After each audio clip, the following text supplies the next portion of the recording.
Welcome back to another story on Infidelity Tales Lab.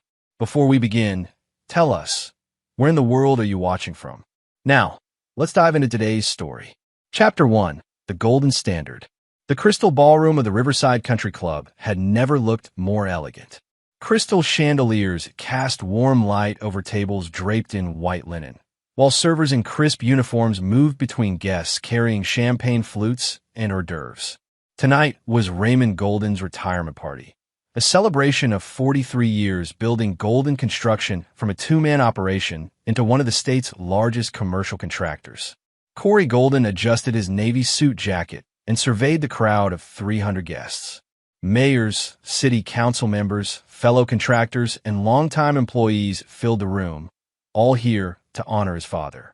At 32, Corey had the lean build of someone who'd spent years on construction sites, though his calloused hands were now hidden beneath expensive leather gloves, a recent affectation that drew curious glances from his blue-collar cousins. "There's my boy," Raymond's booming voice carried across the room as he approached, his silver hair perfectly styled and his custom-tailored tuxedo emphasizing his still powerful frame at 68. Behind him followed Glenn Golden, Corey's older brother by 4 years, resplendent in an Italian suit that probably cost more than most of the workers here made in a month. Glenn had always been the golden child. Harvard MBA, perfect teeth courtesy of expensive orthodontics, and an uncanny ability to schmooze clients while avoiding actual work. Where Corey had spent summers learning to operate heavy machinery and read blueprints, Glenn had spent them at tennis camps and European tours.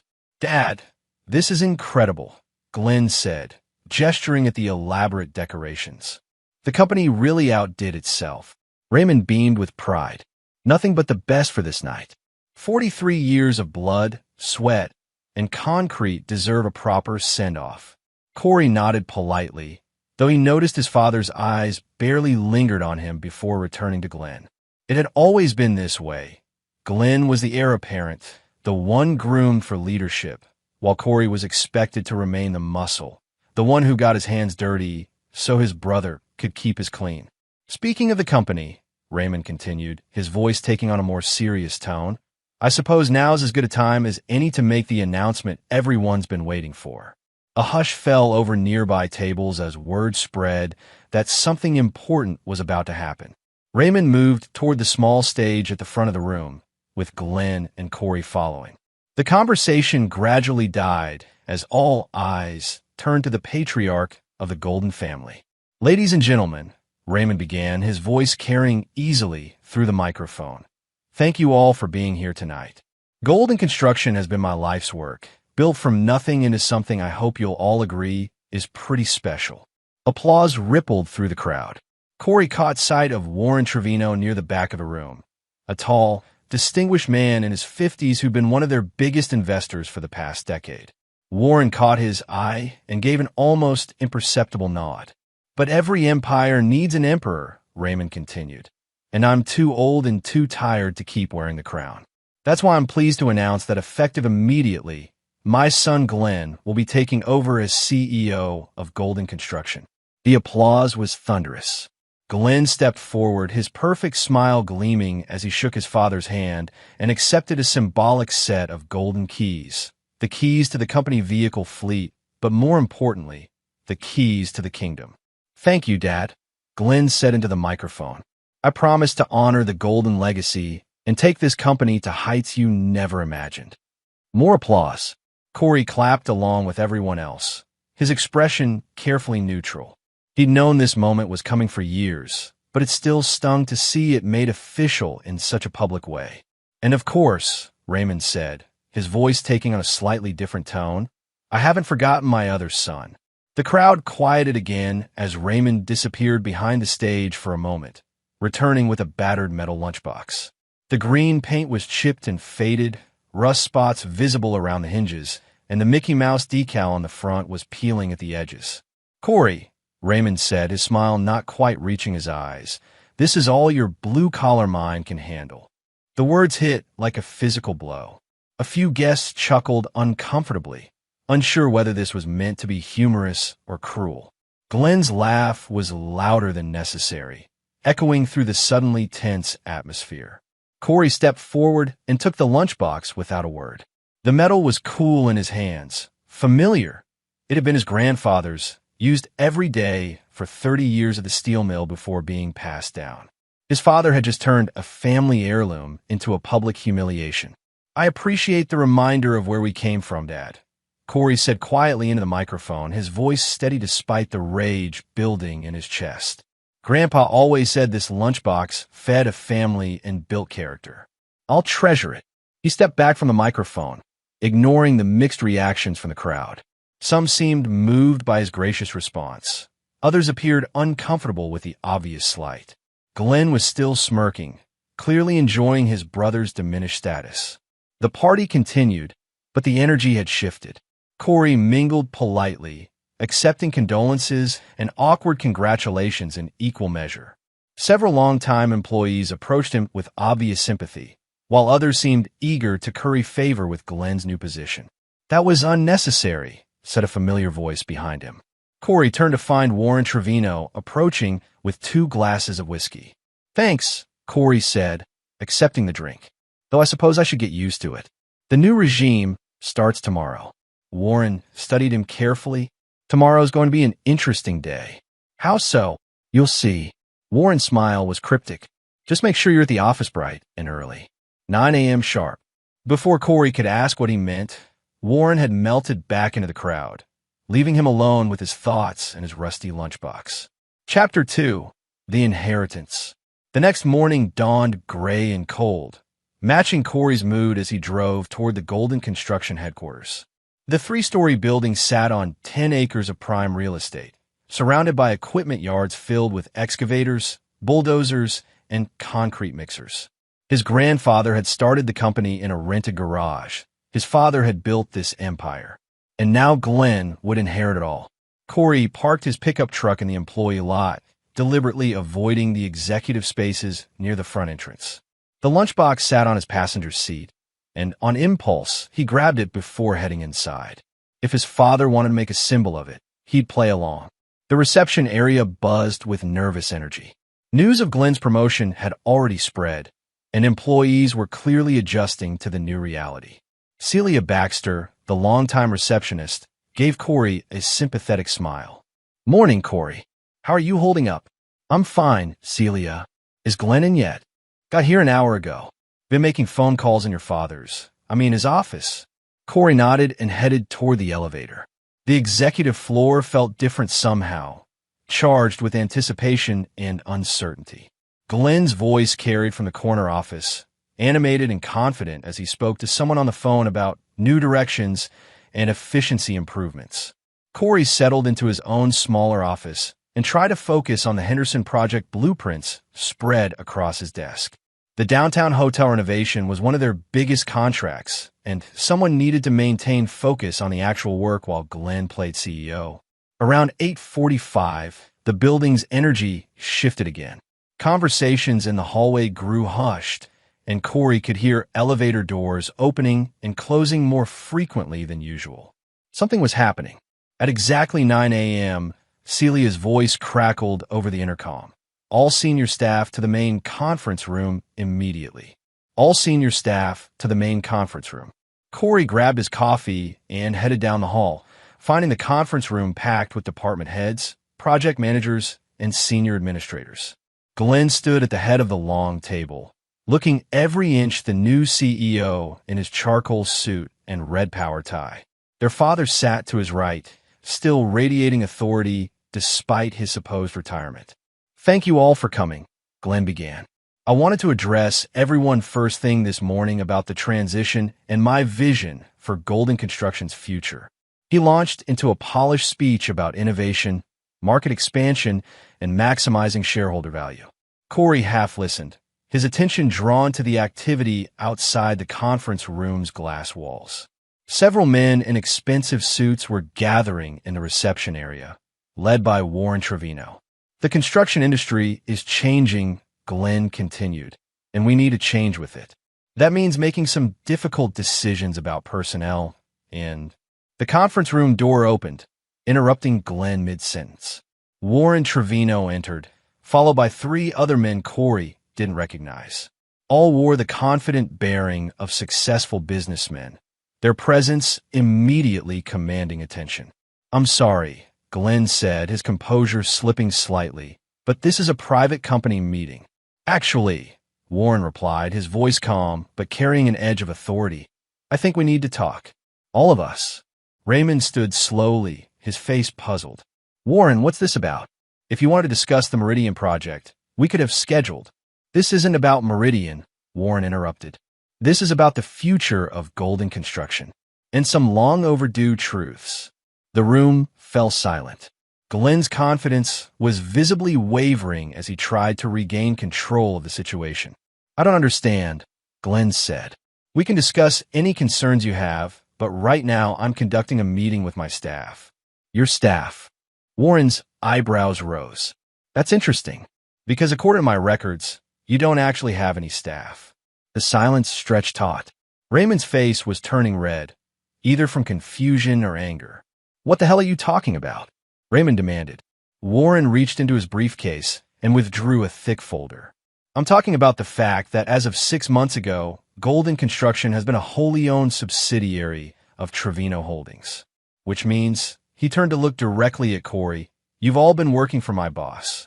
Every eye in the room turned to Corey, who was still holding his coffee cup with apparent calm. The rusty lunchbox sat on the table in front of him, suddenly seeming less like a humiliation and more like a prop in an elaborate performance. "Boss," Warren continued, addressing Corey directly, "your lunchbox?" The question hung in the air like a challenge. Glenn's mouth was opening and closing like a fish out of water. Raymond looked like he'd been struck by lightning. Corey set down his coffee cup and slowly opened the rusty lunchbox. Inside, nestled in the molded interior where his grandfather's thermos once sat, was a single document. He withdrew it and unfolded it carefully, his movements deliberate and measured. "These," Corey said quietly, "are the Articles of Incorporation for Golden Holdings, LLC, filed 6 months ago with the State Business Registry. Sole owner and CEO, Corey Golden." He looked up at his father, whose face had gone completely ashen. "The lunchbox reminded me where I came from, Dad, but I never forgot where I was going." Chapter 3: The Revelation. The conference room erupted in whispers and stunned murmurs as the implications of Corey's revelation sank in. Raymond Golden, the man who had built Golden Construction from nothing, was staring at his younger son as if seeing him for the first time. "That's impossible," Glenn stammered, his CEO confidence crumbling. "You can't own the company. Dad just gave me the keys." "To the company vehicles," Corey said mildly, still seated while everyone else seemed frozen in place, "which are now assets of Golden Holdings, LLC, along with everything else." Warren Trevino moved to stand beside Corey, his presence lending weight to the impossible claim. "Perhaps I should explain how he got here." He gestured to one of his companions, a lean man with silver hair who stepped forward with another briefcase. "This is Sidney Mayo, my attorney. 6 months ago, Golden Construction faced a significant cash flow crisis. The Meridian project had cost overruns. The Henderson job was delayed due to permit issues, and 3 major clients were threatening to pull out due to quality concerns." Raymond's face grew even paler. These were details that had been kept quiet, known only to the senior management team. "Mr. Golden Sr. approached us for emergency funding," Sidney continued. "The amount required was substantial, enough to keep the company solvent and maintain all current contracts. However, our terms were non-negotiable." Glenn found his voice. "What terms?" "Dad never mentioned any loan conditions." "Because," Corey said, standing slowly, "he didn't know who he was really borrowing from." The room was completely silent now, every person hanging on each word. 6 months ago, Corey continued, Trevino Holdings received an acquisition proposal from a previously unknown entity called Golden Holdings, LLC. The proposal was comprehensive, well-researched, and backed by significant capital reserves. Warren nodded. "The proposal was so impressive that we agreed to facilitate the acquisition rather than make a traditional loan. In exchange for immediate cash infusion to save Golden Construction from bankruptcy." Ownership would transfer to Golden Holdings, LLC. But that's fraud. Glenn exploded. You can't just steal a company. Nothing was stolen, Sidney Mayo interjected, producing a thick legal document. Mr. Raymond Golden signed this acquisition agreement 6 months ago, all legal and properly notarized. Raymond's hands shook as he reached for the document. His eyes scanned the pages, his face growing more ashen with each paragraph. I remember this, he said slowly. But you said it was a loan agreement. Complex terms, but just a loan to get us through the rough patch. You signed what was in front of you, Warren said without emotion. The document clearly states the terms of acquisition. Your attorneys should have advised you to read more carefully. My attorneys? Raymond looked up sharply. You recommended the legal firm, so they specialized in construction industry financing. They do, Sidney smiled slightly. They also happen to be subsidiaries of Golden Holdings, LLC. The trap had been perfectly constructed, and Raymond Golden was only now seeing its full scope. Corey watched his father's face cycle through confusion, realization, and finally, rage. You, Raymond said, his voice low and dangerous as he turned to Corey. You did this. You've been planning this. For 8 years, Corey confirmed. Ever since you passed me over for the Henderson project management position because Glenn needed leadership experience. He moved around the table, his calm demeanor more unsettling than any show of anger would have been. Ever since you told the Riverside Bank Loan Committee that I wasn't executive material. Ever since you introduced me to potential clients as my son who handles the manual labor. With each revelation, Raymond's expression grew more stricken. These were private moments, conversations he'd thought were forgotten. While Glenn was getting his MBA and learning to play golf with clients, Corey continued. I was learning the real business. I worked nights and weekends for other contractors. I studied every aspect of construction management, not just the parts you thought I could handle. Glenn tried to interject. Corey, this is insane. We're family. Family? Corey's laugh was cold. When did you last treat me like family? When you took credit for the Morrison design modifications that saved the project. When you blamed me for the cement delivery delays that were actually your scheduling errors. Or maybe yesterday, when you laughed while Dad publicly humiliated me. The room was watching this family destruction with the horrified fascination of witnesses to a car accident. Celia Baxter had tears in her eyes.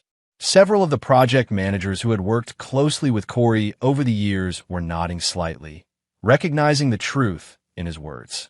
Over the past 8 years, Corey continued, I built my own company. Started small, weekend jobs, residential repairs, small commercial projects. But I was careful. I studied our client base, our suppliers, our competition. I identified every weakness in Golden Construction's operation. Warren picked up the narrative. When Corey approached us 2 years ago with his analysis of Golden Construction's vulnerabilities, we were impressed. He had documented every inefficiency, every lost opportunity, every questionable decision that had put the company at risk. You've been sabotaging us, Glenn accused. I've been documenting your failures, Corey corrected. The Meridian cost overruns were due to your decision to use substandard materials to increase profit margins. The Henderson delays were caused by your failure to properly coordinate with the city planning office. The client complaints were about work quality that suffered when you started cutting corners to meet Glenn's unrealistic deadlines. Raymond was gripping the edge of the table, his knuckles white. So what now? You destroy everything I built out of spite. No, Dad. Corey's voice softened slightly. I save everything you built, despite everything. He gestured to Warren, who produced another folder. Golden Holdings LLC will honor all current contracts. All current employees will retain their positions at current salary levels. All vendor relationships will continue unchanged.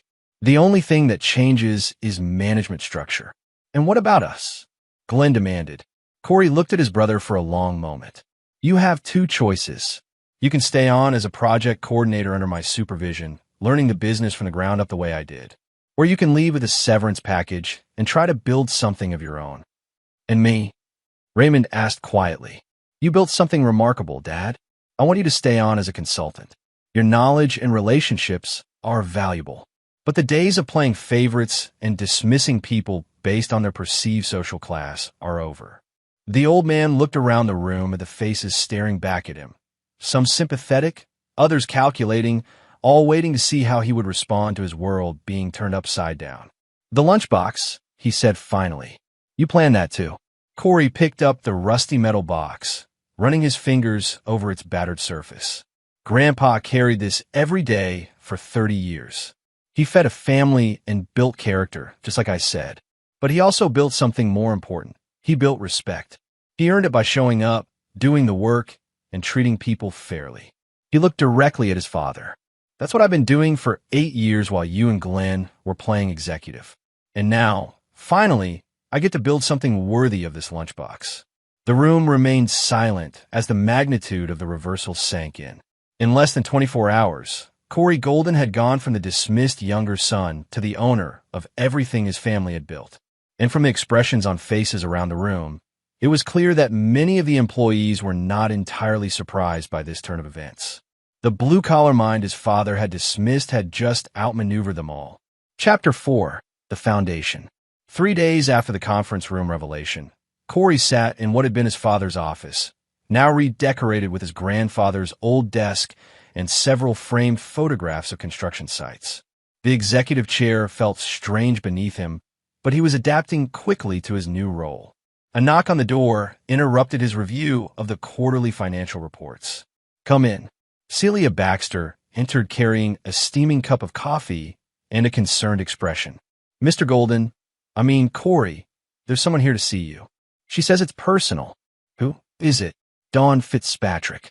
She says you'll remember her from the community college construction management program." Corey's face lit up with genuine warmth for the first time in days. "Dawn?" "Of course, send her in." Dawn Fitzpatrick had been one of only 3 women in their construction management certification program 8 years ago.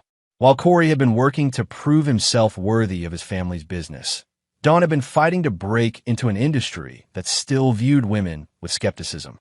She entered the office looking every inch the successful contractor in her well-fitted jeans, steel-toed boots, and company polo shirt. Her auburn hair was pulled back in a practical ponytail, and her handshake was firm when she crossed the room to greet him. "Corey Golden, CEO," she said with a grin. "I have to admit, when I heard the news, I thought someone was pulling my leg." "Probably not the reaction most people are having," Corey replied, gesturing for her to take a seat. "What brings you here?" Dawn's expression grew more serious. "I run Fitzpatrick Electrical now.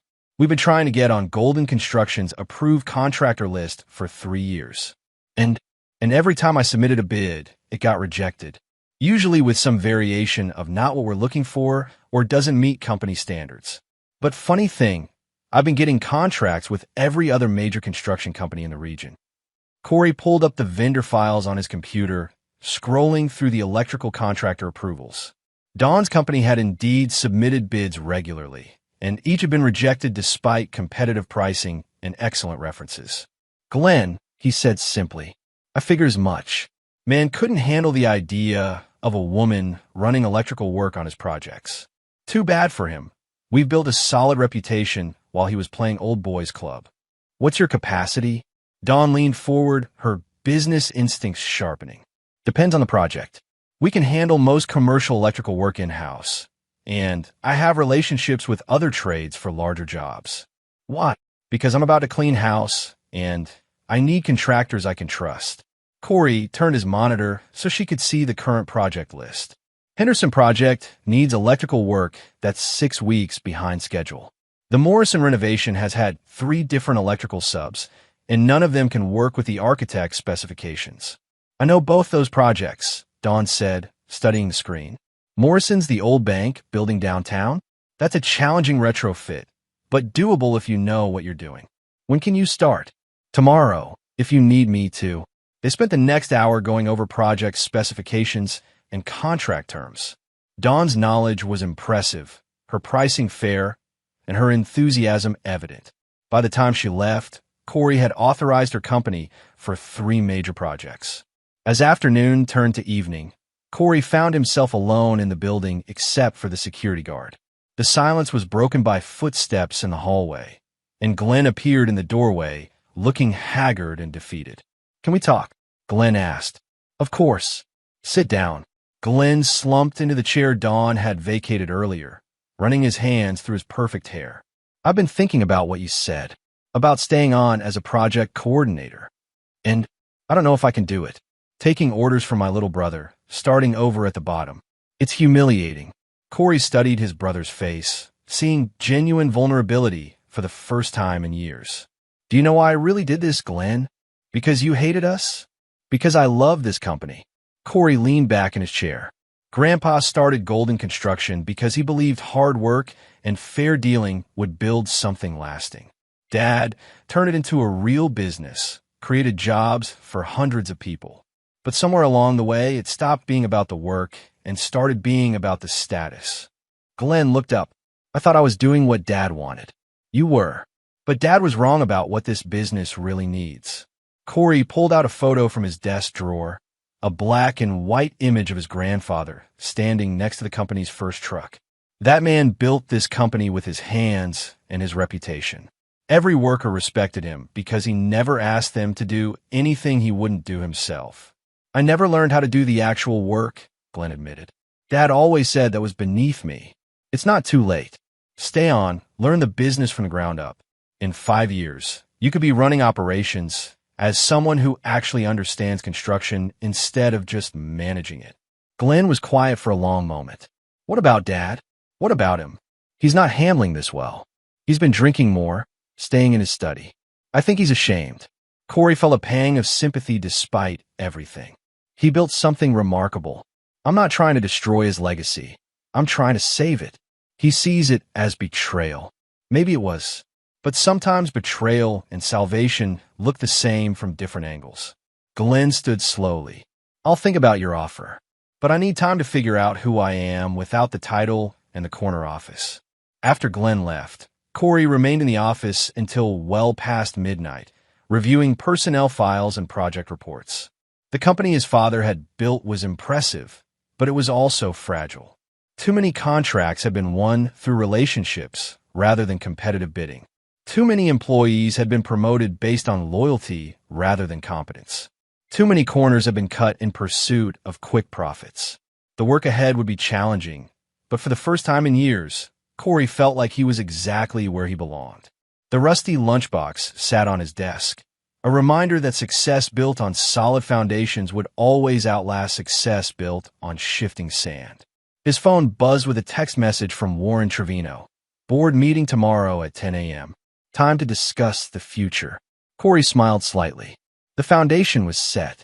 Now it was time to build something worthy of his grandfather's legacy. Chapter 5. The Price of Ambition. The Trevino Holdings boardroom occupied the entire top floor of the Meridian Tower, offering panoramic views of the city skyline. Corey arrived early, using the time to study the other buildings visible from the floor-to-ceiling windows. Half of them had been constructed by Golden Construction over the past 2 decades. Warren Trevino entered precisely at 10 a.m., followed by 3 other board members and Sidney Mayo. The attorney carried a thick briefcase and wore the expression of someone about to deliver complicated news. "Corey, thank you for coming," Warren said, taking his seat at the head of the polished conference table. "We need to discuss the next phase of our arrangement." "I thought Golden Holdings was autonomous," Corey replied carefully. "It is within parameters. But you should understand the full scope of what we've accomplished together." Warren nodded to Sidney, who opened his briefcase and withdrew a folder marked confidential. 6 months ago, when your father approached us for emergency funding, Golden Construction was 30 days from bankruptcy. However, the company's financial problems weren't entirely due to market conditions or project overruns. Sidney slid a document across the table. "These are records of payments made by Golden Construction to various consulting firms over the past 3 years. Consulting firms that provided minimal actual services." Corey scanned the payments, his jaw tightening as he recognized the pattern. "Shell companies? Controlled by your brother," Warren confirmed. Glenn had been systematically draining company resources to fund his lifestyle. The Meridian cost overruns you mentioned were partially genuine, but a significant portion of the missing money went to pay for Glenn's gambling debts. The room fell silent as Corey processed this information. His elaborate plan for corporate takeover suddenly seemed less like brilliant strategy and more like necessary surgery. How much? Corey asked quietly. Over $2.7 million in 3 years, Sydney replied. Hidden through a network of fake consulting contracts, inflated supplier invoices, and creative accounting.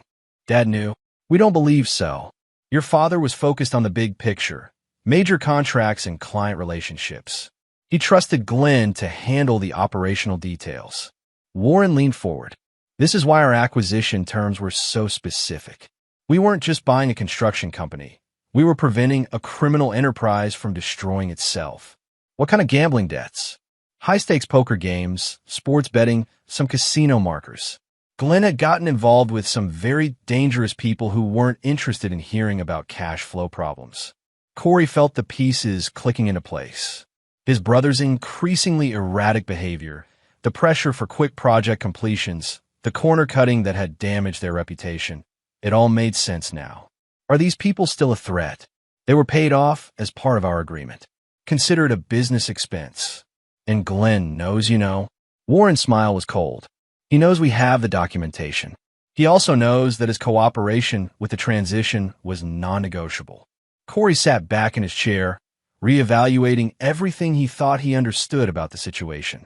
So, when I approached you 2 years ago with my acquisition proposal, we were already investigating Golden Construction as a potential problem. Your plan simply provided an elegant solution that served multiple purposes. And now you run a clean company with no hidden debts and no criminal exposure. But you also owe us more than just the original acquisition price. Sydney produced another document. The total cost of cleaning up Glenn's mess, plus our consulting fees and risk premium, comes to an additional $4.2 million. To be paid how? 50% of Golden Holdings' profits for the next 5 years, after which you'll own the company outright with no further obligations. It was a steep price, but Corey realized he had little choice. Without Warren's intervention, there would have been no company left to acquire. I accept, he said simply. Excellent. There's one more matter. Warren's expression grew more serious. Glenn's gambling wasn't his only problem. He's also been having an affair with Alexandria Wilkerson, who happens to be married to one of our major clients. Corey recognized the name. Wilkerson Industries was one of the largest property development companies in the state, responsible for millions of dollars in annual construction contracts. How major a problem is this? Potentially catastrophic. Marcus Wilkerson is not known for his forgiving nature, and his wife is not known for her discretion. If this becomes public knowledge, it could destroy business relationships that took decades to build. What do you recommend? Glenn needs to disappear for a while. Extended vacation, sudden career change, whatever story works. But he cannot remain in a position where his personal problems can damage the business. Corey nodded slowly. I'll handle it. There's one more thing, Sydney added. We've been monitoring Glenn's communications. He's been in contact with several employees, trying to undermine your authority. Claims you've stolen the company through fraud, that he's the rightful heir. Who? 3 project managers, 2 office administrators, and your head accountant. Corey felt a flash of anger, but kept his voice level. Evidence. Sydney slid another folder across the table. Email records, recorded phone calls, text messages. Everything you need to clean house completely. As the meeting concluded and documents were signed, Corey found himself with a much clearer picture of what he'd inherited. Golden Construction wasn't just a family business with hurt feelings. It was a company on the brink of criminal exposure, with an executive who had been systematically looting the business and a network of employees whose loyalty was questionable. The drive back to the office gave him time to plan his next moves. By the time he reached the Golden Construction parking lot, he knew exactly what needed to be done. The blue-collar mind his father had dismissed was about to demonstrate just how decisive executive action could be. Chapter 6. The Cleaning. Corey spent the weekend reviewing every piece of evidence Warren's people had provided. The scope of Glenn's financial misconduct was staggering, but the employee disloyalty was what hurt most. People he'd worked alongside for years had been quietly undermining him based on Glenn's poison. Monday morning, he called an emergency staff meeting for 10 a.m. Unlike the previous week's gathering, this one was limited to essential personnel only, department heads, project managers, and senior administrators. As people filed into the conference room, the tension was palpable. Glenn was notably absent, as were several others. "Thank you all for coming," Corey began, standing at the head of the table with the now familiar folders containing documentation of various misconduct. "Over the past week, I've been conducting a comprehensive review of company operations. What I've found requires immediate action." He looked around the room, making eye contact with each person. Some met his gaze steadily. Others looked uncomfortable. "First, I want to address the rumors some of you may have heard about the legitimacy of my position as owner of this company. All documents are properly filed and legally binding. Any employee who has questions about company ownership or management structure should direct those questions to me personally rather than spreading speculation." A few people shifted in their seats. Chuck Buckley, one of the project managers, raised his hand. "Corey, there's been talk about the future of the company. Some people are worried about job security." "Job security depends on job performance and company loyalty," Corey replied evenly. "Which brings me to the second item on today's agenda." He opened the first folder and withdrew several printed emails. "Last week, someone has been contacting employees with alternative versions of recent events. These communications contain false information about company finances, legal standing, and management decisions." The room grew very quiet. "Floyd Levy," Corey said, looking directly at one of the project managers. "Would you like to explain why you've been telling subcontractors that my ownership of the company is temporary?" Floyd's face flushed red. "I was just trying to maintain stability during the transition. By spreading lies?" Corey placed a printed email on the table. "This message, sent from your company email account, claims that Glenn remains the real CEO and that I'm merely a figurehead. It also suggests that contractors should be cautious about signing new agreements. I never. The IT department has complete records, Floyd, including the message where you told Morrison Electric that payment on their current invoice might be delayed due to management instability." Floyd looked around the room for support, finding none. His shoulders sagged in defeat. "Clean out your office. Your final paycheck will be available this afternoon. You can't fire me for expressing concerns. I can fire you for deliberately damaging business relationships with false information. Security will escort you out." Corey turned to his next target. "Vince Manning, you've been equally creative in your communications with city planning officials." The senior project coordinator went pale. "Corey, listen. I'm listening to your voicemail to Planning Commissioner Harris, where you suggested that Golden Construction might not be able to complete the Henderson project due to internal turmoil. A project that is currently on schedule and under budget." Vince stood up abruptly.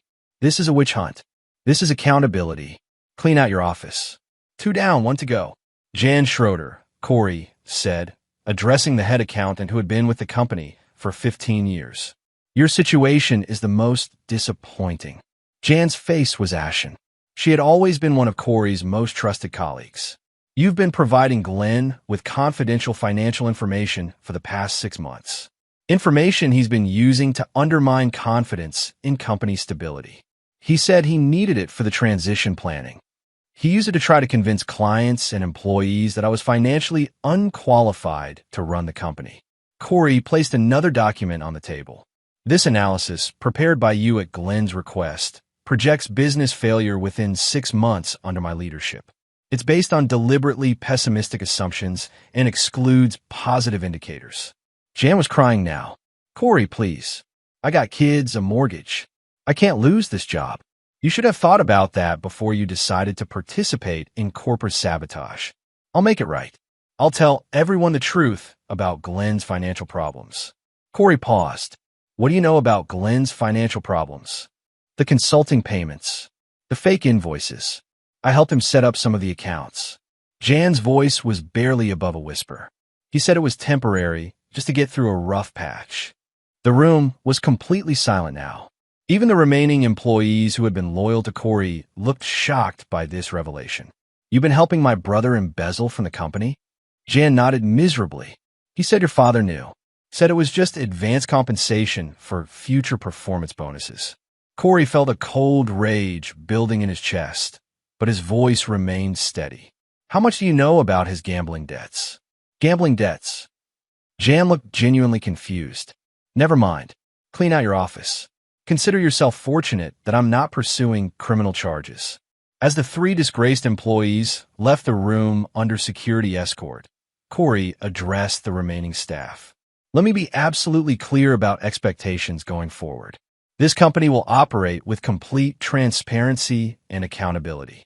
Anyone who has concerns about management decisions or company direction should bring those concerns directly to me. Anyone who chooses to undermine company operations through gossip, false information, or divided loyalty will be terminated immediately. He looked around the room one more time. Are there any questions? Silence. Good. Now let's get back to work. We have a company to rebuild. As the meeting dispersed, Corey remained in the conference room with the evidence files spread before him. 3 trusted employees were gone, but the remaining staff had received a clear message about the new reality. His phone buzzed with a text from Glenn. We need to talk.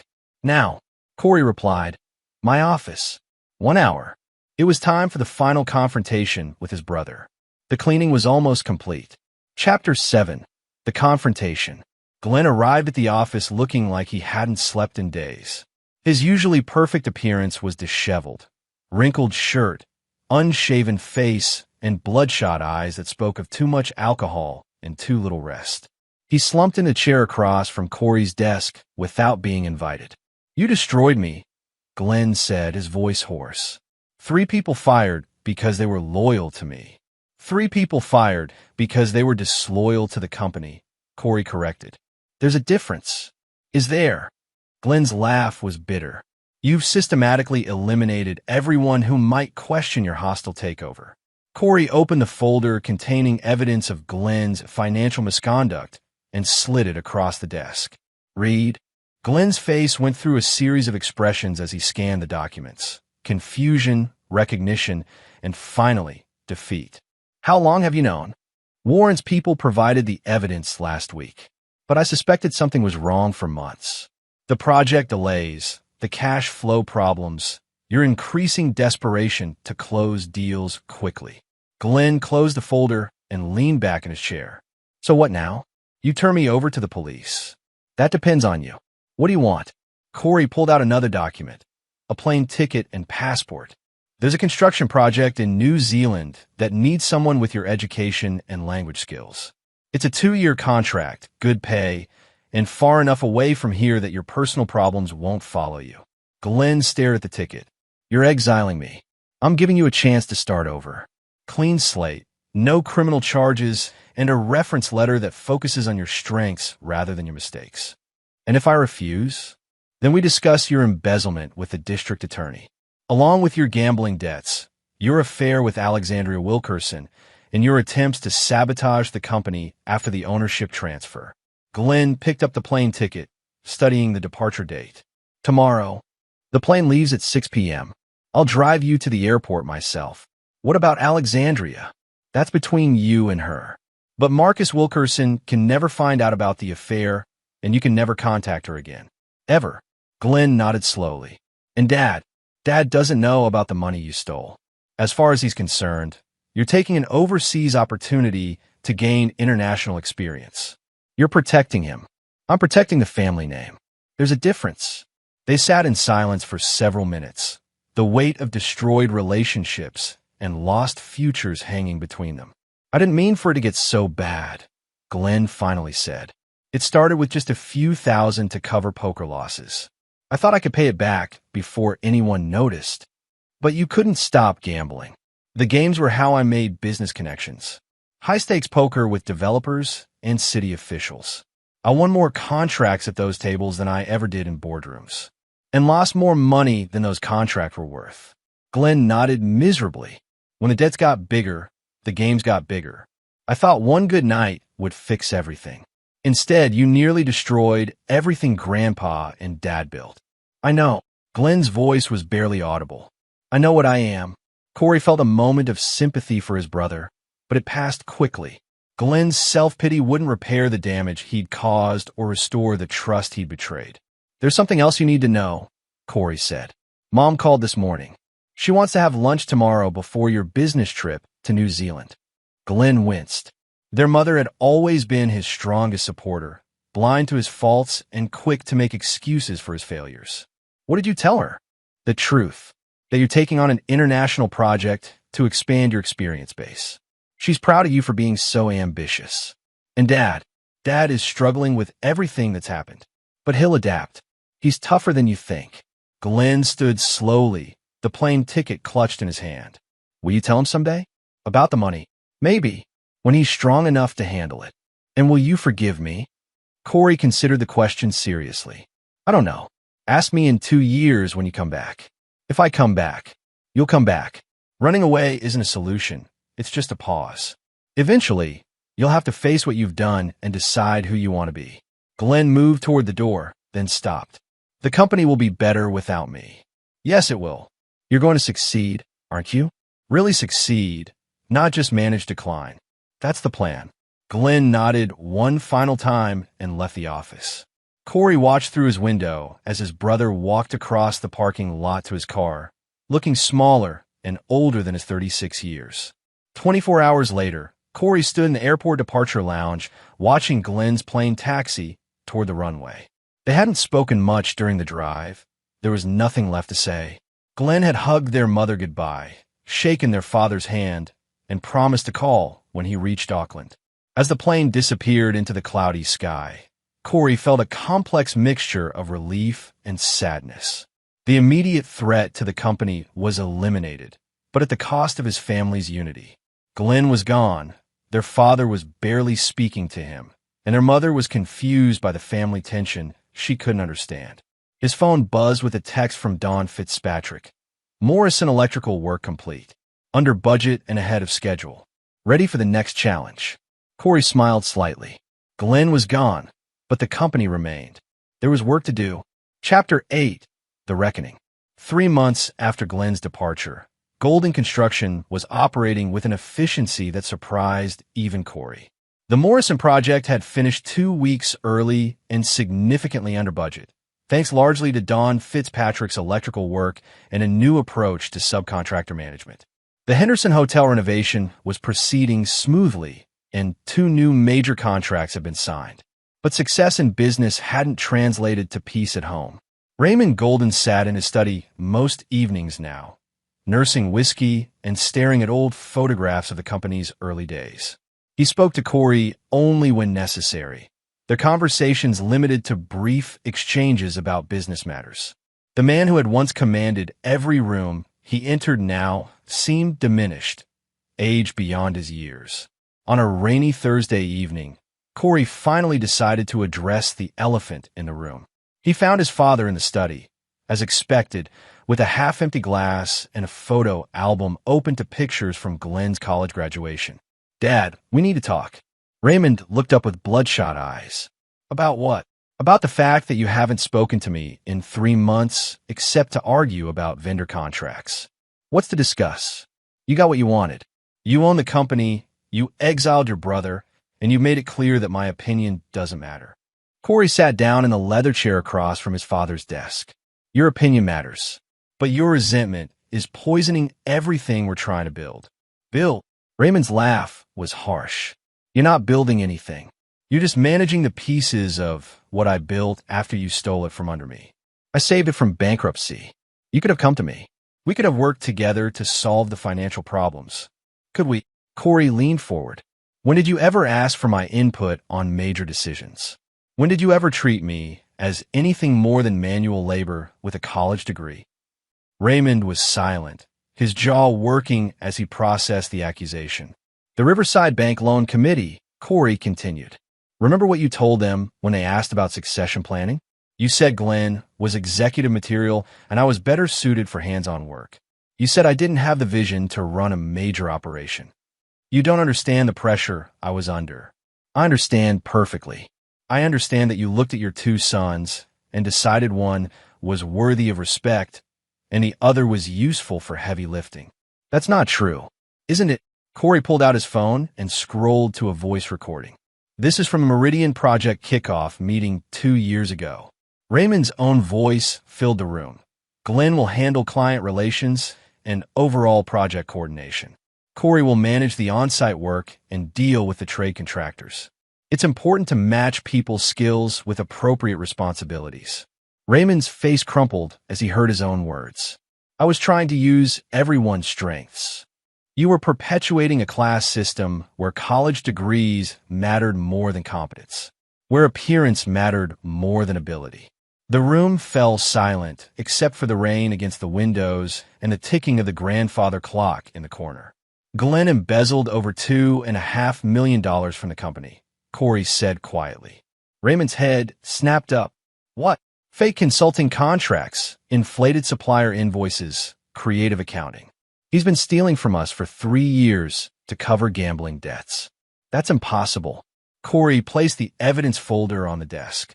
Warren's investigators documented everything. Glenn was 30 days away from being arrested when I took over. Raymond's hands shook as he opened the folder and began reading. His face cycled through disbelief, anger, and finally, devastation. Jan Schroeder was helping him, Corey continued. She thought you knew about it. Thought it was some kind of executive compensation arrangement. My God, Raymond's voice was barely a whisper. How could I not have seen this? Because you trusted Glenn to handle the details while you focused on the big picture. Because you believe his lies about project costs and timing delays. Because you wanted to believe your golden child was everything you thought he was. Raymond closed the folder and slumped in his chair. He destroyed everything. No, Dad. He damaged things badly, but he didn't destroy everything. We still have our reputation with most clients. We still have good employees and solid relationships with suppliers. The company is profitable again. But the family is what we make it. Glenn made his choices. You made yours. I made mine. Now we have to live with the consequences. Raymond was quiet for a long time, studying the photographs on his desk.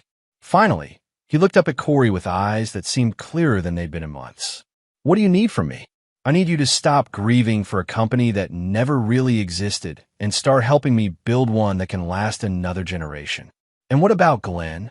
Glenn is learning to build things with his own hands for the first time in his life. Maybe that's exactly what he needs.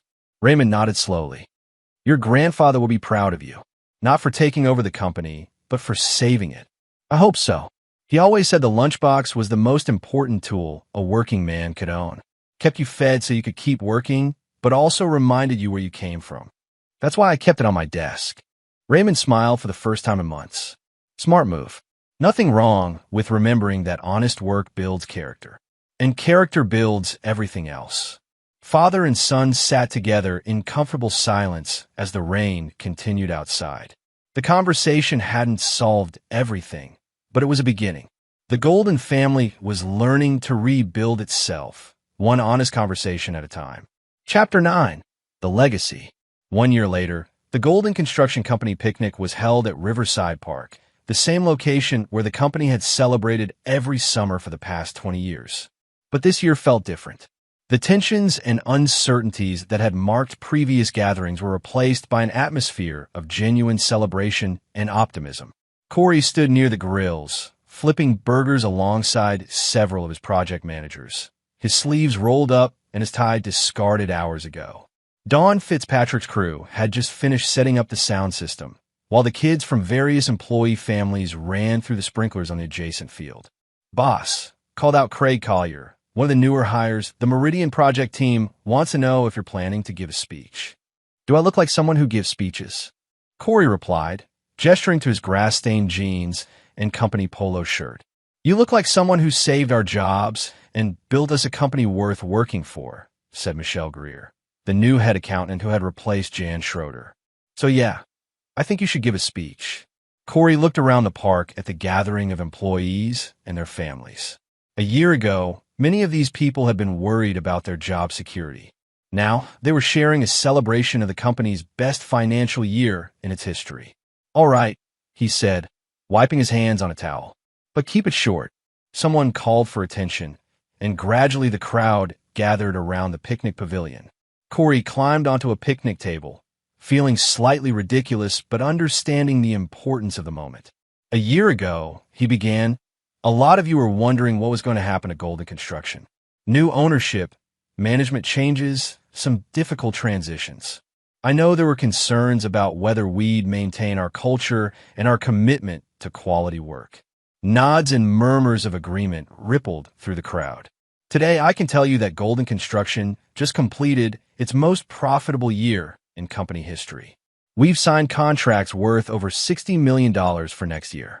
We've promoted 8 employees to management positions, hired 23 new workers, and expanded our services into 3 new markets. Applause broke out, genuine and enthusiastic.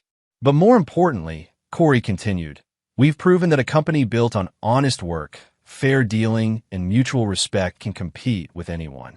We've shown that treating people right isn't just good ethics, it's good business. He spotted his father near the back of the crowd, standing with some of the longtime employees. Raymond had fully embraced his consulting role, using his relationships and experience to support Corey's leadership rather than undermine it. My grandfather started this company with nothing but a strong back and a commitment to doing things right. My father built it into something significant. I hope we're proving that we can make it something lasting. More applause, warmer now. But none of that matters if we forget why we're here.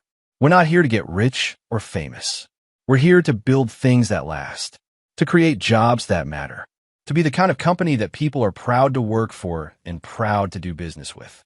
Corey reached into his pocket and pulled out the rusty lunchbox, now polished but still bearing the scars of decades of honest use. This belonged to my grandfather. For 30 years, he carried it to work every day. It fed him so he could keep working, but it also reminded him that there's no shame in honest labor, that the person who builds something has just as much dignity as the person who designs it or manages it. He held the lunchbox up so everyone could see it. Today, this lunchbox represents all of us. Every person who shows up on time, does quality work, and takes pride in what they build. We're not just a construction company. We're a family of people who believe that good work done right is its own reward. The applause was thunderous now, accompanied by whistles and cheers. Corey stepped down from the picnic table and was immediately surrounded by employees wanting to shake his hand or clap him on the back. As the crowd dispersed back to food and games, Don Fitzpatrick approached with a beer in each hand. Nice speech, boss. Very inspiring. Thanks, though I still feel weird about the whole boss thing. You'll get used to it. Question is, what's next? Next, you've saved the company, eliminated the threats, rebuilt the culture. What's your next big challenge? Corey looked around the park at the families enjoying their day, the employees who trusted him with their livelihoods, the legacy he was now responsible for protecting and growing. Honestly, I think the next big challenge is making sure this becomes normal. Making sure what we've built here isn't dependent on any one person or any one decision. Making sure Golden Construction can thrive for another 40 years without needing another dramatic rescue. Boring but important? Exactly. Turns out the most revolutionary thing you can do in business is just be consistently excellent at the fundamentals. Dawn clinked her beer bottle against his. To boring excellence. To boring excellence. As the afternoon sun slanted through the park trees, Corey found himself standing with his father near the memorial plaque that honored his grandfather's founding of the company. The old man's name was engraved in simple letters. William Golden, 1925 to 1987, founder and friend. He would have been proud, Raymond said quietly, of the company, of his grandson. You saved something he built with his own hands. That matters. We saved it. You and me together. Raymond nodded. Think Glenn will ever come back? Maybe. He's got another year on his contract in New Zealand. From his emails, sounds like he's actually learning to do real construction work for the first time in his life. And you take him back, if he's changed, if he's learned that there's no shortcut to earning respect. They stood in comfortable silence, watching the next generation of Golden Construction employees teach their children to throw footballs and navigate three-legged races. The lunchbox was a good symbol, Raymond said finally. Thanks. But you know what the real symbol is? What's that? Raymond gestured toward the crowd of families enjoying their Sunday afternoon. This, people who trust you enough to build their lives around the work you provide. That's the real measure of a successful business. Corey nodded, understanding that his father was right. The rusty lunchbox had been a powerful symbol of humility and hard work, but the true legacy of Golden Construction wasn't found in any object. It was found in the lives of the people who depended on the company for their security and their sense of purpose. As the picnic wound down and families began loading cars with leftover food and tired children, Corey helped clean up the park. Don's electrical crew had already struck the sound system, while several project managers coordinated the loading of tables and grills. The last item to be packed was the memorial photo of his grandfather that they brought to every company gathering. Corey studied the black and white image one more time. A young man in work clothes, standing proudly next to his first truck, the very embodiment of the American dream achieved through honest effort. "Thank you," he said quietly to the photograph before wrapping it carefully in a blanket. The blue-collar mind his father had once dismissed had proven capable of running a multi-million-dollar operation. But more importantly, it had proven that success built on solid foundations, respect, integrity, and honest work, would always outlast success built on shortcuts, favoritism, and false promises. As Corey drove home through the streets his company had helped build, he carried with him the satisfaction of work well done and challenges well met. The rusty lunchbox sat on his passenger seat, a reminder that the best legacies are built one honest day at a time. Golden Construction was no longer just a family business struggling with succession and internal conflict. It had become something larger and more enduring, a testament to the idea that in America, where you start matters less than where you're willing to go and how much integrity you're willing to maintain along the way. The golden child was gone, but the golden standard remained. And that, Corey thought as he pulled into his driveway, was legacy enough for any lifetime. And there you have it. Another story comes to an end. What did you think? I'd love to hear your thoughts in the comments below. If you enjoy this story, consider joining our community by subscribing. It means the world to us. For more stories like this one, check out the recommended videos on screen. And I'll see you there. Welcome back to another story on Infidelity Tales Lab. Before we begin, tell us, where in the world are you watching from? Now, let's dive into today's story. Chapter 1. The Foundation Cracks. Mitchell Bright had built his life like he built his construction empire, methodically, with precision, and on solid ground. At 42, he commanded respect from contractors across 3 states. His company, Bright Foundations, known for projects that stood the test of time. His calloused hands and sharp mind had carved success from nothing, starting with a single truck and ending with a fleet of equipment worth millions. The suburban mansion in Westfield wasn't just his home. It was his monument. Every beam, every nail, every carefully planned detail reflected the man who refused to accept anything less than perfection. His wife Carol had decorated it with expensive tastes that Mitchell indulged, believing a successful man should provide the best for his family. Mitchell's relationship with Carol Pitts had begun 15 years ago at a charity auction. She was 25 then, working as an event coordinator with honey blonde hair and a smile that could light up boardrooms. He was 27, already showing promise in construction, his dark eyes intense with ambition. Their courtship was swift. Carol appreciated security, and Mitchell appreciated beauty and grace. "You're going to be something special," Carol had whispered on their wedding night. "I can feel it." Their daughter Sarah arrived 2 years later, a perfect blend of Mitchell's determination and Carol's charm. Now 13, she was Mitchell's pride, intelligent, athletic, with her father's unflinching honesty and her mother's social ease. But perfection, Mitchell had learned, was a fragile thing. The first crack appeared 6 months ago. Carol had started working late at her boutique downtown, Elegance and Style, which she'd opened 5 years earlier with Mitchell's backing. She hired Derek Todd as a store manager, a smooth-talking man in his mid-30s with an easy smile and expensive clothes that somehow fit perfectly on a retail salary. Mitchell had met Derek twice. Both times, Something about the man's overly firm handshake and too long eye contact with Carol set Mitchell's instincts on edge. But he'd built his fortune by trusting his judgment about people, not paranoia. "Derek's been invaluable," Carol would say during dinner, her eyes brightening in a way that used to be reserved for Mitchell alone. "The sales numbers have never been better." Mitchell noticed other changes. Carol's phone, once left casually on counters, now stayed glued to her hand. She developed sudden interest in yoga classes that ran until 9 p.m. Their bedroom conversations, once filled with shared dreams, became polite exchanges about schedules and household logistics. The breaking point came on a Tuesday evening in March. Mitchell had returned early from a job site meeting, hoping to surprise Carol with dinner reservations at their favorite restaurant, the place where he'd proposed. The house was empty except for Sarah, who was in her room working on algebra homework. "Where's your mom?"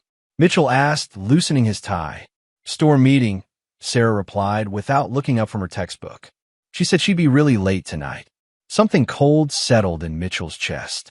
He called the store earlier to confirm dinner plans. No answer. Now he knew why.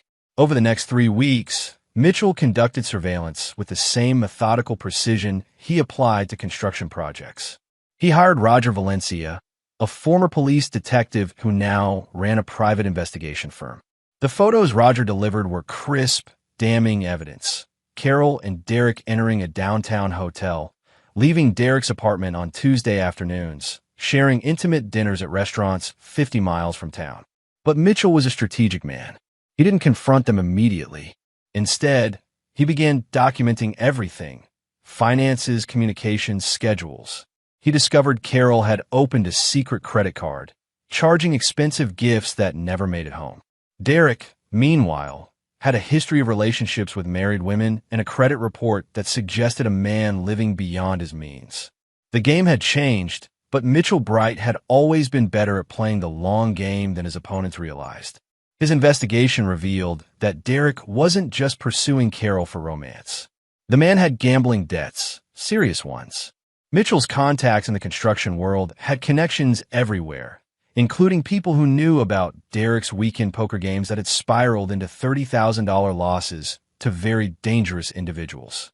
Mitchell realized he wasn't just dealing with infidelity. He was looking at predators who saw his family as their solution. That night, Mitchell sat in his study until dawn, surrounded by photographs and financial records, planning his response with the same careful attention he'd give to a 50-story foundation. Some structures, he knew, needed to be demolished completely before rebuilding could begin. The question wasn't whether he would act. The question was how completely he would destroy them. Chapter 2: The Web Titans. 2 months after discovering the betrayal, Mitchell had transformed into someone even his closest business associates wouldn't recognize. During the day, he maintained his routine: job sites, meetings, family dinners where he played the loving, unsuspecting husband. But his evenings belonged to preparation. Mitchell's home office, which Carol rarely entered, became his war room. Hidden behind false panels in his desk were dossiers on Derek Todd and his associates, financial records, and surveillance equipment that would make federal agents envious. Roger Valencia continued providing intelligence, but Mitchell's own investigation had revealed depths to Derek's character that went beyond simple adultery. Derek Todd wasn't just a store manager with gambling problems. Through careful investigation of his employment history, Mitchell discovered a pattern. Derek targeted women in comfortable marriages, particularly those with access to business finances. His previous relationships had ended with mysterious business loans that were never repaid and partnerships that dissolved under questionable circumstances. Carol wasn't Derek's first mark. She was just his most ambitious target. Mitchell's construction empire provided perfect cover for his activities. His projects required extensive background checks on subcontractors, giving him legitimate reasons to access financial databases. His relationships with city officials, built over 2 decades of reliable work, opened doors that might otherwise remain closed. During a Thursday evening, when Carol claimed to be attending a retail conference in the state capitol, Mitchell followed them to Derek's apartment. Through borrowed surveillance equipment, officially rented for security surveys at construction sites, He recorded conversations that revealed the true scope of their betrayal. "She trusts you completely." Derek's voice came through the receiver, tinny but clear. "The business accounts, the investment portfolio, she has access to everything." "I can't just transfer money, Derek," Carol replied, her voice carrying a calculating edge Mitchell had never heard before. "Mitchell isn't stupid. He watches everything." "Then we make him not want to watch," Derek said. "Create problems at home. Make him focus on other things. I've done this before, baby." Rich husbands get sloppy when their world starts falling apart. Mitchell sat in his truck outside Derek's apartment building, listening to his wife of 15 years plan his financial destruction with the clinical detachment of a surgeon. But what followed chilled him even further. "What about Sarah?" Carol asked. "Kids adapt," Derek replied dismissively. "She'll be fine with whatever story we tell her. Besides, once we're set up properly, we won't need to worry about Bright's opinions on custody arrangements." That night, Mitchell made a decision that would alter the trajectory of everything that followed. His investigation expanded beyond Derek and Carol to include Derek's associates, the people he owed money to, his family members, and most importantly, his previous victims. Through Roger Valencia's contacts, Mitchell located Patricia Elder, Derek's former target from 2 years earlier. Patricia had lost her marriage, her bakery business, and nearly her home before discovering Derek's true nature. She lived now in a small apartment across town, working double shifts at a medical clinic to rebuild her life. Mitchell met Patricia at a coffee shop on a rainy Sunday afternoon, introducing himself as a concerned citizen who'd encountered Derek in a business context. "He has a system," Patricia explained, her hands trembling slightly around her coffee cup. "He finds women who have access to money but feel neglected. He's patient, months of building trust, making them feel special again. Then he starts asking for small favors. Business loans that never get repaid. Access to accounts for temporary problems. By the time you realize what's happening, you're in too deep to just walk away." "What stopped you?" Mitchell asked. Patricia's laugh was bitter. "My husband hired a private investigator. Found out Derek had done the same thing to 3 other women in our area. But the damage was done. Tom couldn't forgive the betrayal, financial and personal. The business was ruined, and the marriage." She shrugged. "Some things can't be rebuilt." Mitchell left that meeting with something beyond anger. He had clarity. Derek Todd was a professional predator, and Carol had become his willing accomplice. They weren't just threatening his marriage. They were threatening his daughter's future, his life's work, and everything he built through decades of honest labor. Over the following weeks, Mitchell began implementing a strategy that would leverage his construction empire, his reputation, and his knowledge of both Derek and Carol's vulnerabilities. He started by quietly transferring assets into protected accounts, securing his daughter's college fund and his business operations from potential theft. But protection was only the first phase. Mitchell Bright had learned long ago that some foundations needed to be demolished completely before new structures could be built. Derek and Carol had made one crucial mistake. They'd underestimated the man they were betraying. Chapter 3. The Trigger. 3 months into Mitchell's careful preparation, the game accelerated beyond his control in the worst possible way.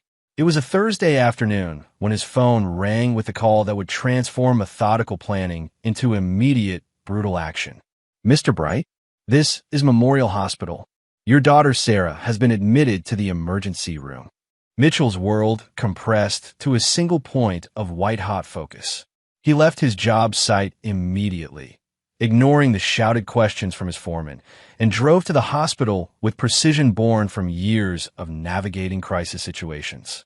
Sarah lay in the hospital bed looking smaller than her 13 years, her left side wrapped in bandages, her face pale but alert. Dr. Julia Rankin, the attending physician, met Mitchell in the hallway before he entered the room. 2 broken ribs, Dr. Rankin explained, her voice professional but concerned. Some bruising on her back and shoulders. The pattern suggests she was slammed against a solid surface, probably a wall. "She's been asking for you."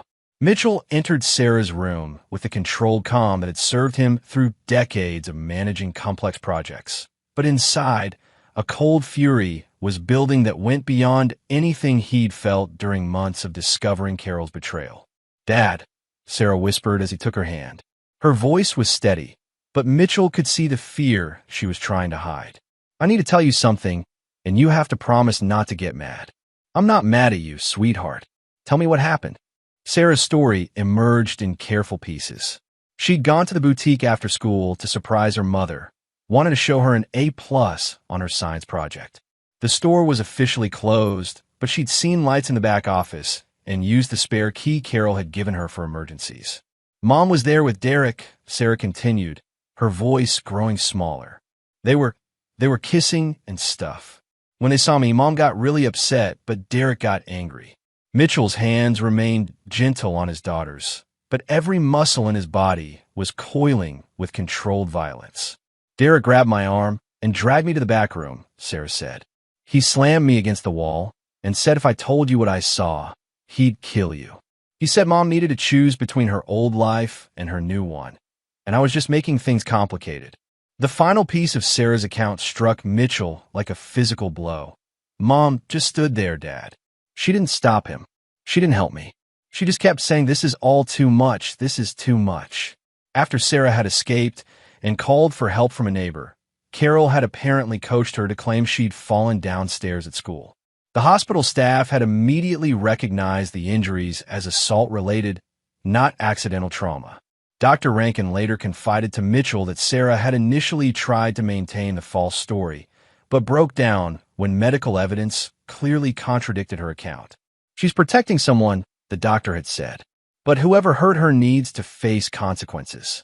Mitchell spent the evening at Sarah's bedside, helping her with homework and watching her favorite movies on the hospital television, maintaining the appearance of a concerned father dealing with an unfortunate accident.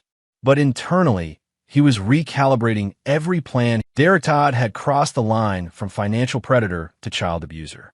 Carol had witnessed the assault and chosen to cover it up rather than protect their daughter.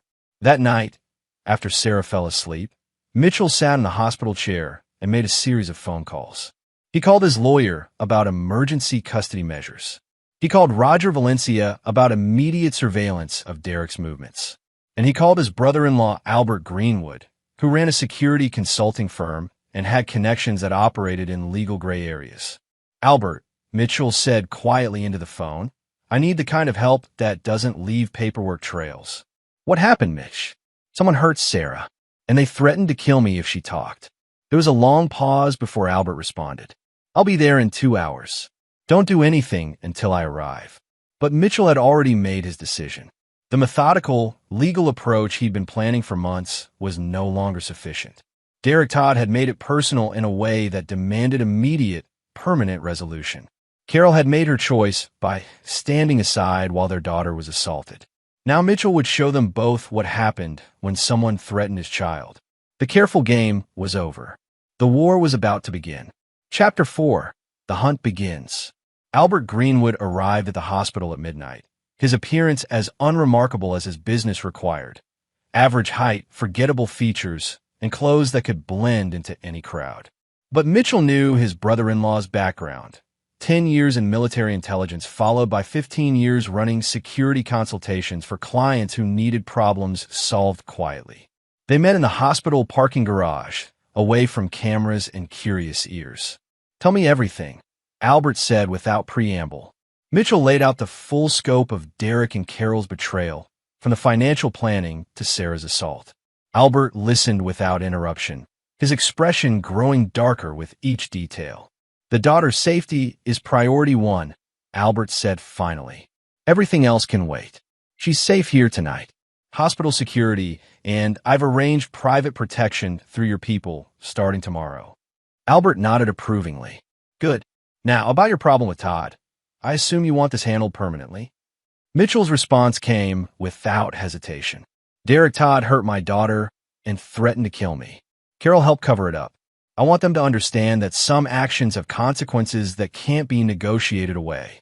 "Understood. But we do this smart, Mitch. You've built too much to throw it away on revenge, no matter how justified." Over the next 3 days, while Sarah recovered at home under the protection of Albert's carefully selected security team, Mitchell and Albert developed a strategy that would destroy Derek and Carol's lives as thoroughly as they had attempted to destroy his. The first phase targeted Derek's vulnerabilities. Through Albert's connections, they identified Derek's gambling debts in detail. $38,000 owed to Miguel Noble, who ran high-stakes poker games for clients who didn't accept payment plans.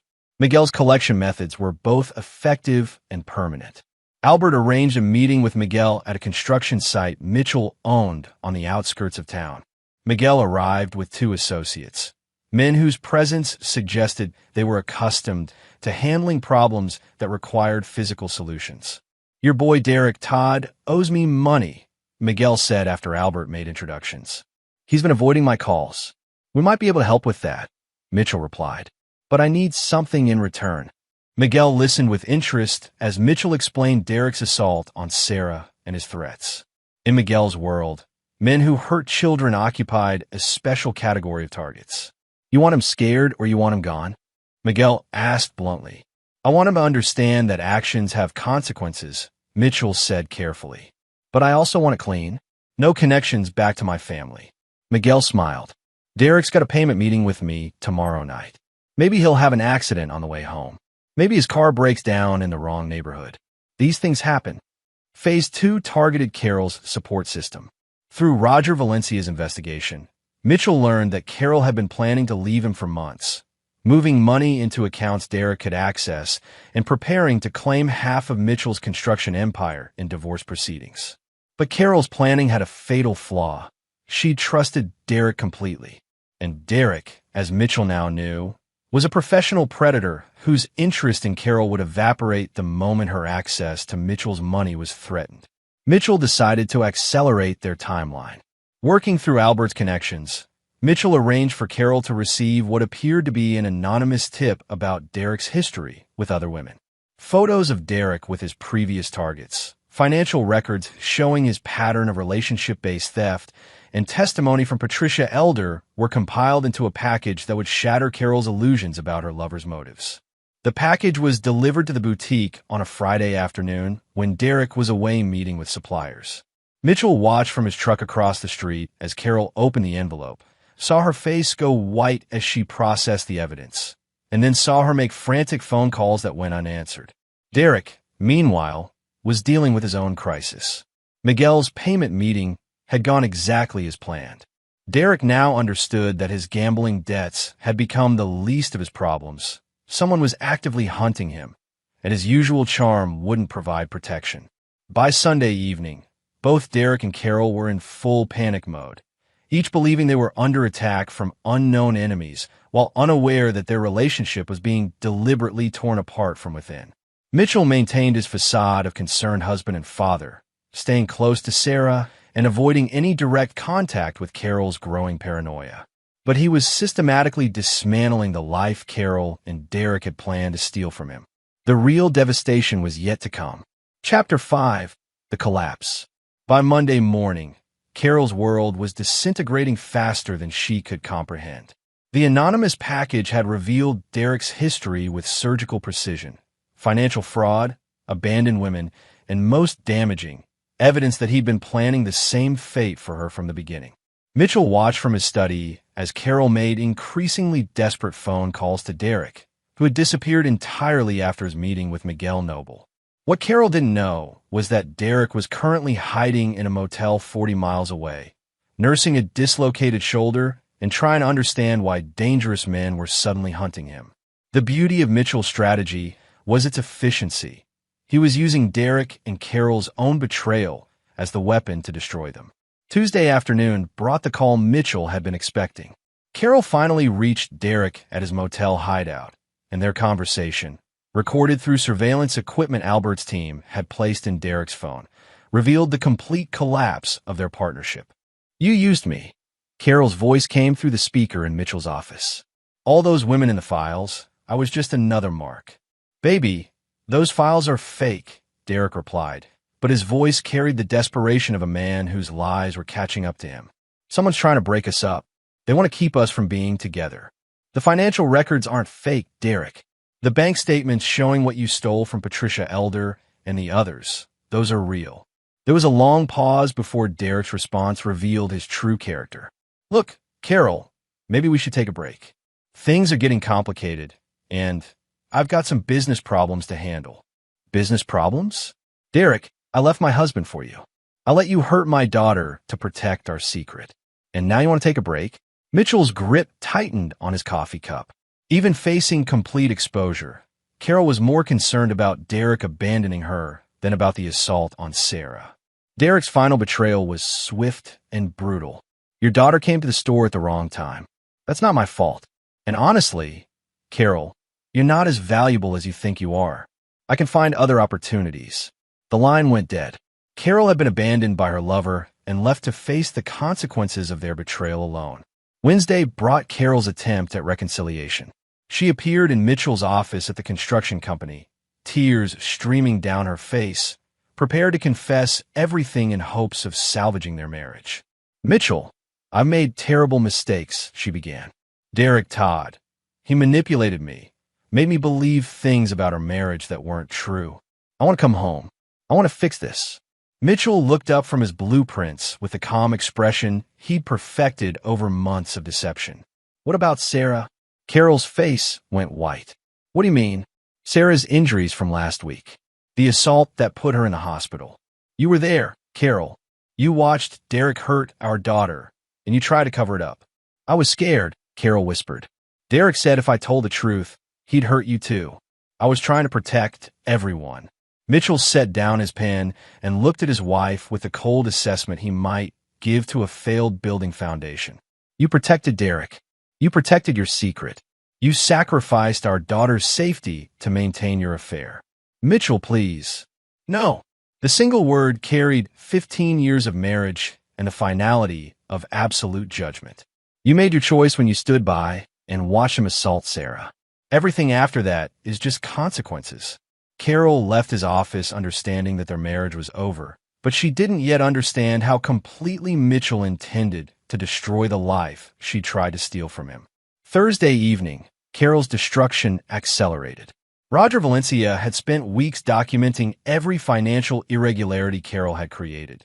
The secret credit cards, the business loans Derek had convinced her to approve, the money she'd moved to accounts Derek could access. The evidence was delivered to Carol's divorce attorney, along with a comprehensive report on Derek's criminal history. Carol discovered that filing for divorce wouldn't give her access to half of Mitchell's empire. Instead, her documented financial fraud and child endangerment meant she would be fighting to avoid criminal charges while losing everything she'd thought was guaranteed. Friday brought the final collapse. Derek Todd, desperate and abandoned, made the mistake of returning to town to retrieve money he'd hidden in the boutique. Miguel Noble's associates were waiting for him. The details of Derek's final encounter were handled discreetly, but the message was clear. Men who hurt children and threatened families face consequences that went beyond legal proceedings. Carol found Derek's body in the boutique Saturday morning. The official cause of death would be listed as a heart attack brought on by extreme stress, but Carol understood she was looking at the result of forces beyond her control or comprehension. By Sunday evening, Carol Bright had lost her lover, her marriage, her business, and any hope of the comfortable future she'd planned to steal. She was facing criminal charges, financial ruin, and the knowledge that her betrayal had cost her the only family she'd ever known. Mitchell, meanwhile, had protected his daughter, preserved his empire, and eliminated the threats to his family with the same methodical precision he brought to every construction project. Some foundations, he reflected, needed to be demolished completely before rebuilding could begin. Chapter 6. The Reckoning. In the weeks following Derek's death, Mitchell consolidated his victory with the same systematic approach he'd used to build his construction empire. Carol's attempt to claim half his assets in divorce proceedings had collapsed under the weight of evidence documenting her fraud and complicity in child endangerment. Sarah was recovering well, both physically and emotionally, under the care of Dr. Julia Rankin and a family therapist Albert had recommended. The 14-year-old had shown remarkable resilience, but Mitchell knew the betrayal by her mother would leave scars that required careful attention. "Dad," Sarah said one evening as they worked on her algebra homework, Why did Mom choose Derek over us? Mitchell set down his pen and looked at his daughter with the same honesty he'd always given her. Some people make choices based on what they want in the moment instead of what's right for the people they're supposed to protect. Your mother forgot that being a parent means putting your child's safety above everything else. Will she ever come back? No, sweetheart. Some choices can't be undone. Sarah nodded with a maturity that broke Mitchell's heart. I understand. I just want to make sure you weren't going to change your mind and forgive her. Mitchell's response was immediate and firm. I will never forgive anyone who hurts you or threatens our family. That's a promise.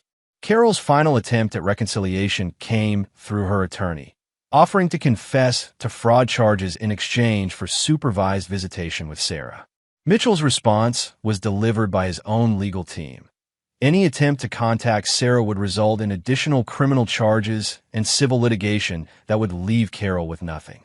The boutique had been closed permanently, its assets seized to pay debts Derek had created and restitution for his previous victims.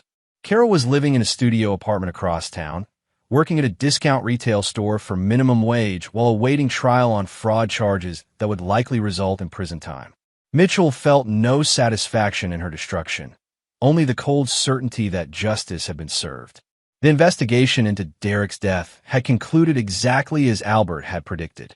Derek Todd, a man with known gambling debts and a history of fraud, had suffered a fatal heart attack brought on by stress and poor health decisions. The case was closed without any connection to Mitchell or his associates. Miguel Noble had been particularly satisfied with the arrangement. Men who hurt children don't deserve to worry about debt collection, he'd told Albert. Some problems solve themselves. 3 months after Derek's death, Mitchell received an unexpected visitor.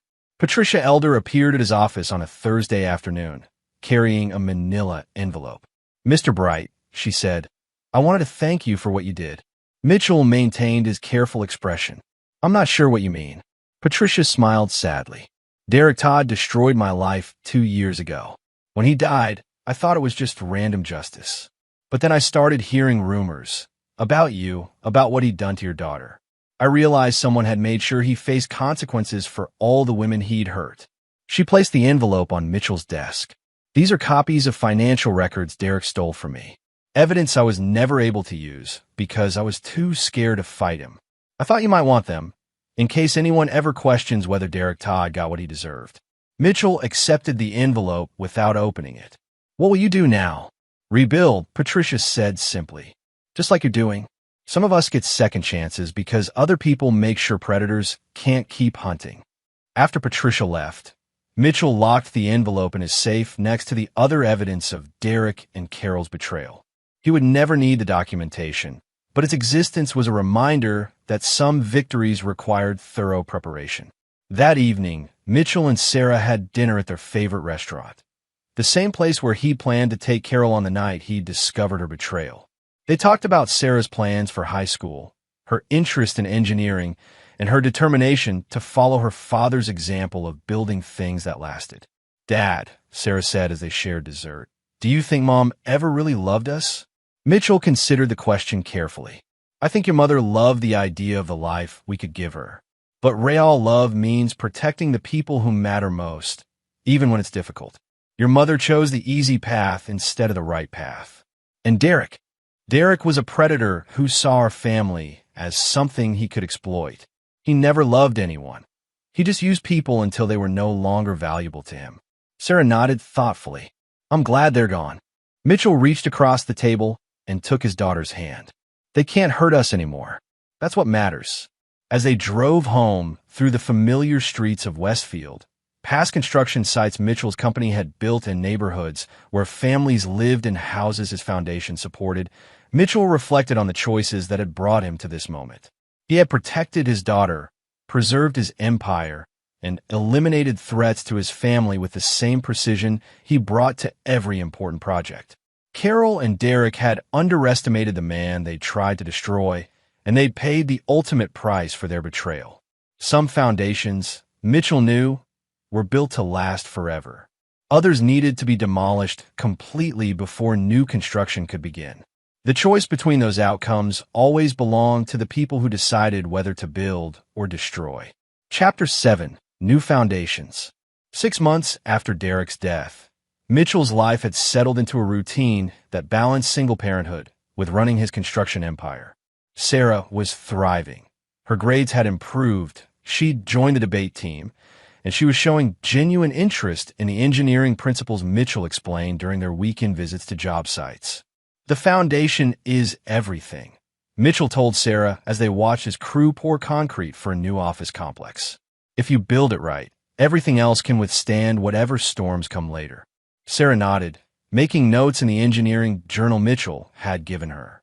At 14, she was already thinking about college applications and career paths that would let her build something lasting. Mitchell's relationship with his daughter had grown stronger through the crisis they'd survived together. Sarah understood that her father would never forgive betrayal, but she also knew his protection was absolute and unconditional.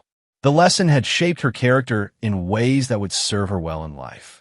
The legal proceedings against Carol had concluded with a plea agreement, 18 months in minimum security prison for fraud, followed by 5 years of probation.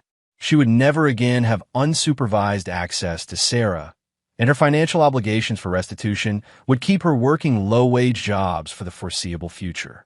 Mitchell felt no sympathy for her situation. Carol had made her choices with full knowledge of the consequences. The fact that she'd misjudged the man she was betraying was simply poor planning on her part. But Carol's story wasn't finished.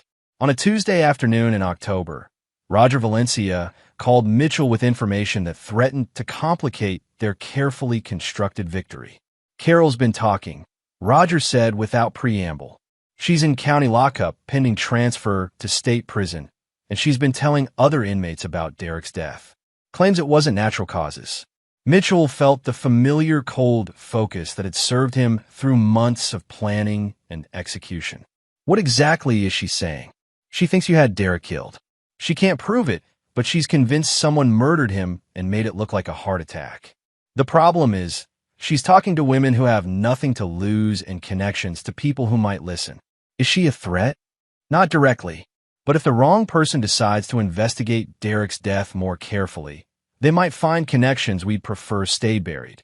Mitchell made his decision with the same efficiency he'd shown throughout the entire crisis. Set up a meeting.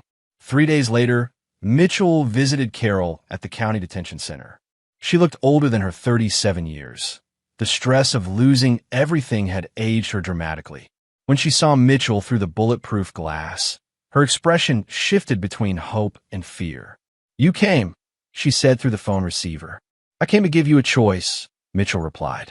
"The same kind of choice you gave Sarah when Derek was hurting her." Carol's face went white. "Mitchell, I know what you did to Derek. I know you had him killed. Derek Todd died of a heart attack. The medical examiner confirmed it. The case is closed. You know people. You have connections. You made it happen." Mitchell leaned forward slightly, his voice never rising above conversational level.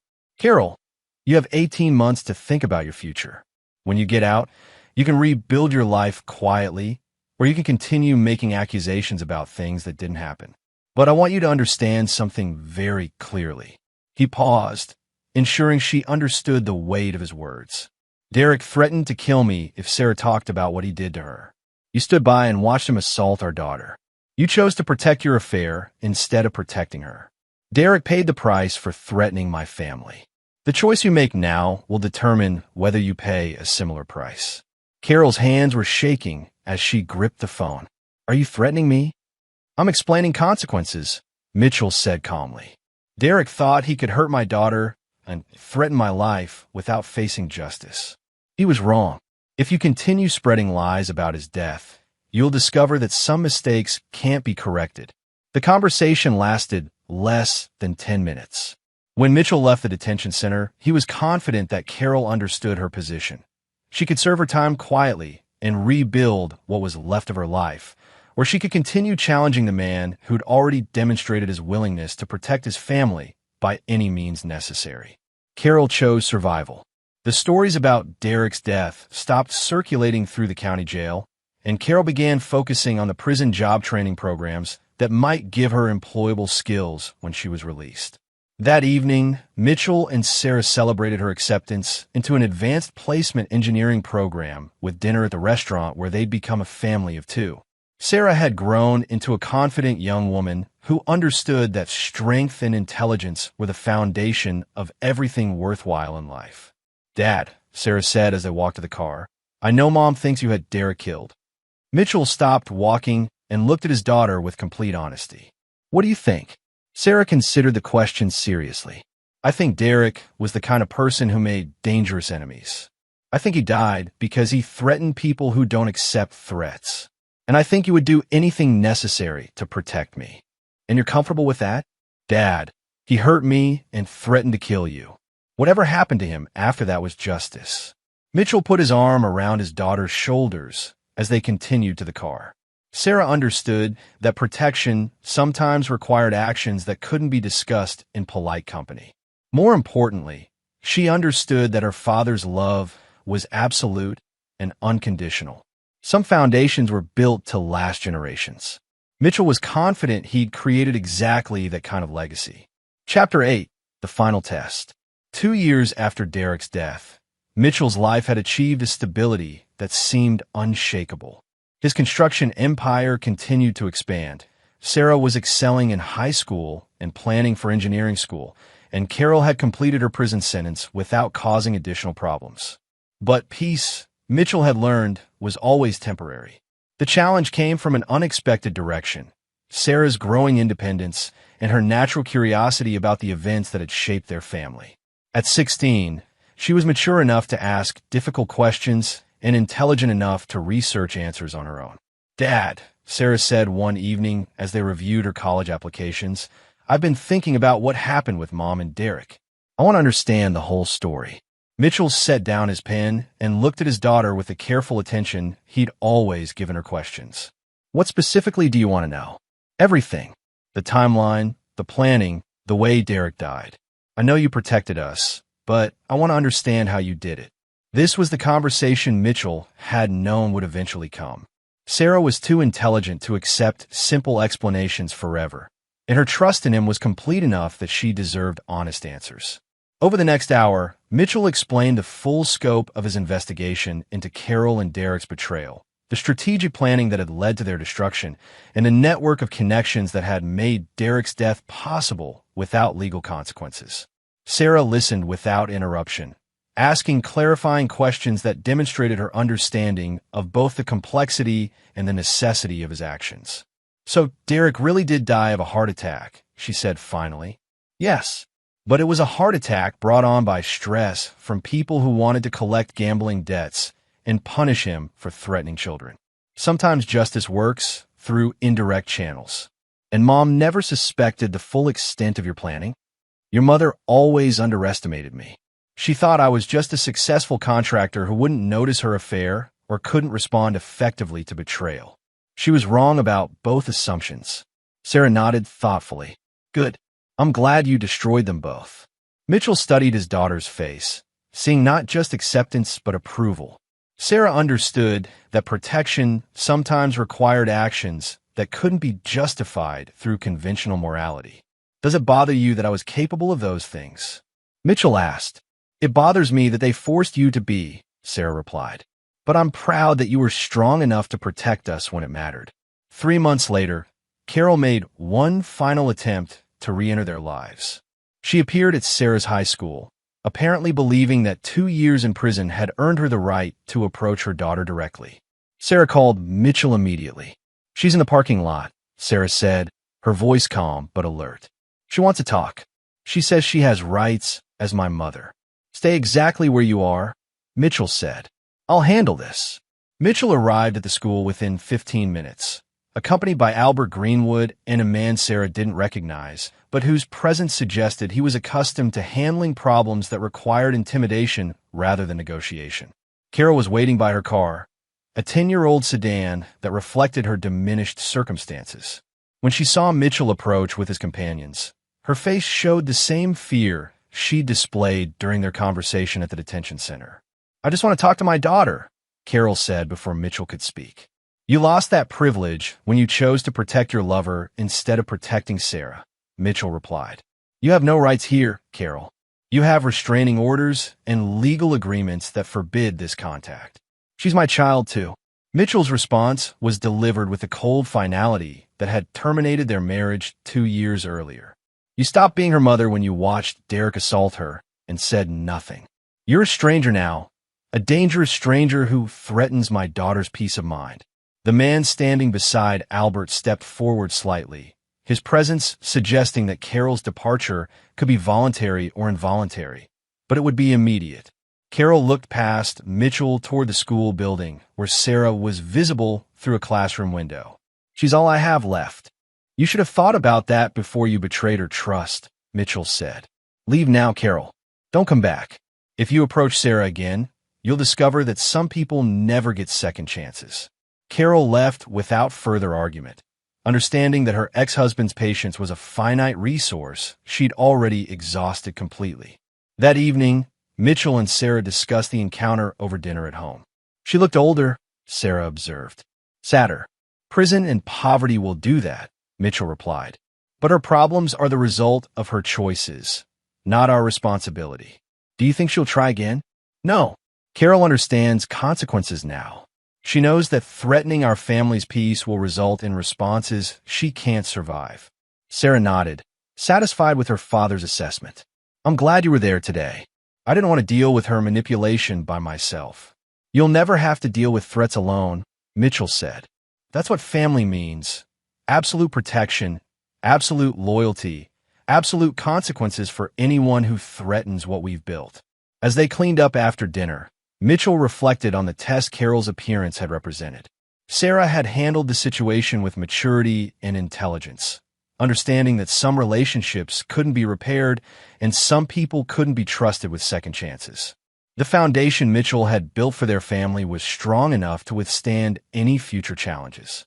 Sarah understood the principles that had guided his actions, and she was prepared to apply those same principles in her own life. Some lessons, Mitchell knew, were taught through demonstration rather than explanation.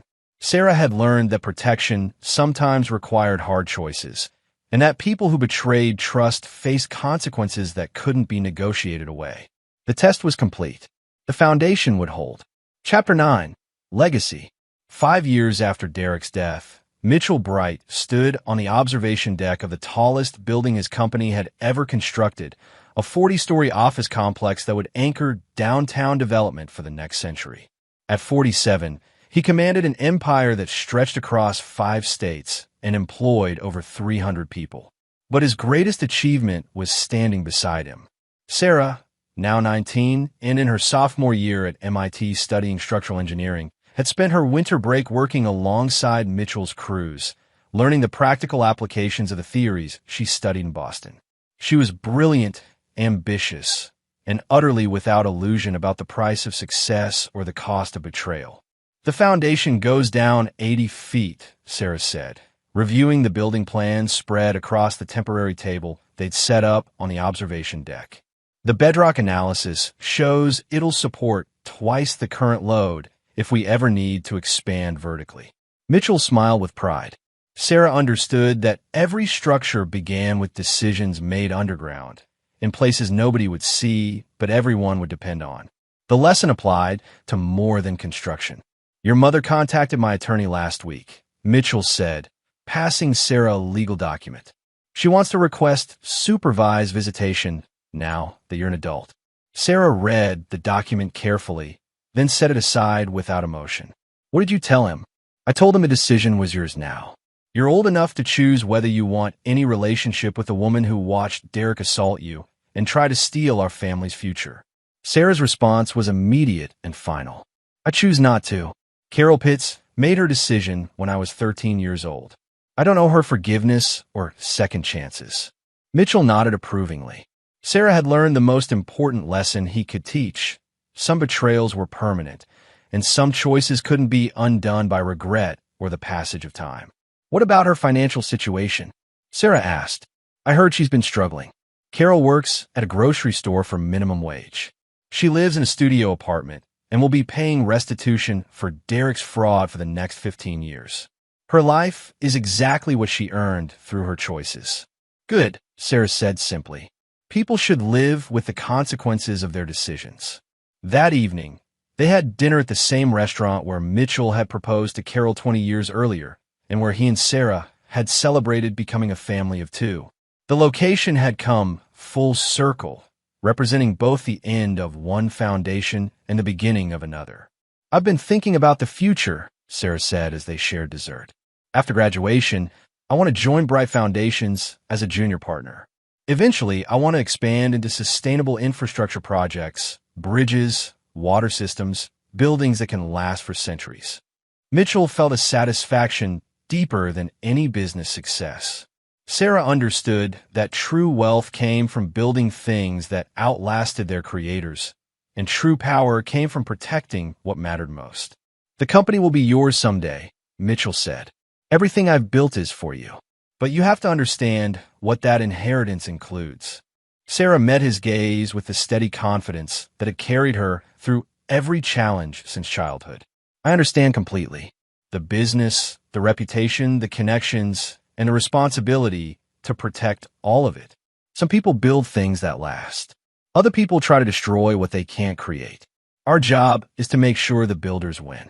And if someone threatens what we've built, they'll discover that some mistakes have permanent consequences, Sarah replied without hesitation. Mitchell knew his legacy was secure. Sarah possessed the intelligence to expand their empire, the strength to protect it from threats, and the wisdom to understand that some principles couldn't be compromised. As they drove home through the city Mitchell had helped build over 2 decades of honest work, they passed a closed storefront that had once housed Carol's boutique. The space was empty now, its windows covered with newspapers, a monument to the dreams that had died when Carol chose betrayal over loyalty. Do you ever wonder what would have happened if Mom had made different choices? Sarah asked. Mitchell considered the question seriously. Your mother had everything she could want. A successful husband, a beautiful daughter, financial security, and a respected place in the community. She traded all of that for a few months with a man who was planning to rob us and disappear. Some people are incapable of appreciating what they have until they've lost